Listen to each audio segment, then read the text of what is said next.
ಬೆಂಗಳೂರು ನಗರದ ಯುವಕ ವಿನಯ, 23 ವರ್ಷ ವಯಸ್ಸಿನ ಕಠಿಣ ತರಬೇತಿ ಪಡೆದ ಪರ್ವತಾರೋಹಕ. ಎವರೆಸ್ಟ್ ಏರಿ ಬರುವುದೇ ಅವನ ಕನಸು. ಅವನು ತನ್ನ ತಂದೆಯ ಪೂರೈಕೆಯಿಲ್ಲದೆ ತನ್ನ ಮಡದಿಯ ಮರಹಟ್ಟಿದ ಕನಸು ಸಾಕಾರಗೊಳಿಸಲು ಹೊರಡುತ್ತಾನೆ.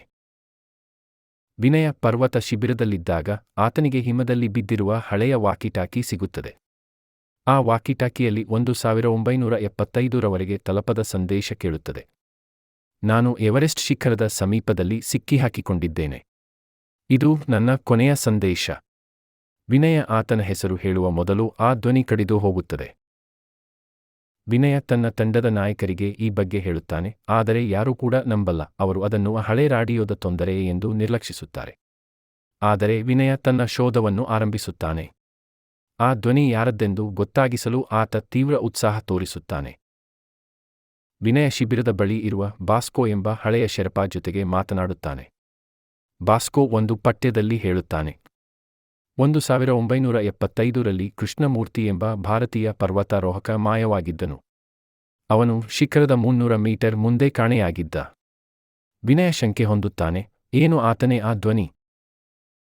ವಿನಯ ತನ್ನ 2 ಸ್ನೇಹಿತರೆಂದೊಂದಿಗೆ ಕೃಷ್ಣಮೂರ್ತಿ ಎಂಬವರ ಶೋಧಕ್ಕೆ ಹಿಮಪಾತ ಪ್ರದೇಶದ ಒಳಗೆ ಹೋಗುತ್ತಾನೆ.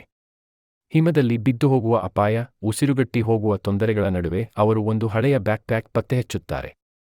ಅದರಲ್ಲಿ ಭಗವದ್ಗೀತೆಯೊಂದು, ಕನ್ನಡದ ಡೈರಿಯೊಂದು ಇರುತ್ತದೆ. ಡೈರಿಯಲ್ಲಿ ಕೃಷ್ಣಮೂರ್ತಿ ಬರೆದಿರುವ, ನಾನು ಶಿಖರದ ಮುಂದೆ 300 ಮೀಟರ್ ಇದ್ದಾಗ ಬಲಪಕ್ಷದ ಕಾಲು ಜಾರಿತು. ಜೀವನದ ಕೊನೆಯ ಕ್ಷಣಗಳಲ್ಲಿ ನಾನು ಭಾರತ ಮಾತೆಗೆ ನಮಿಸುತ್ತಿದ್ದೇನೆ. ಇನ್ನು ಯಾರಾದರೂ ನನ್ನ ಸಂದೇಶ ತಲುಪಿಸುತ್ತಾರೆ ಎಂಬ ಭರವಸೆ ಇದೆ. ವಿನಯ ಬೆಚ್ಚಗಾಗುತ್ತಾನೆ.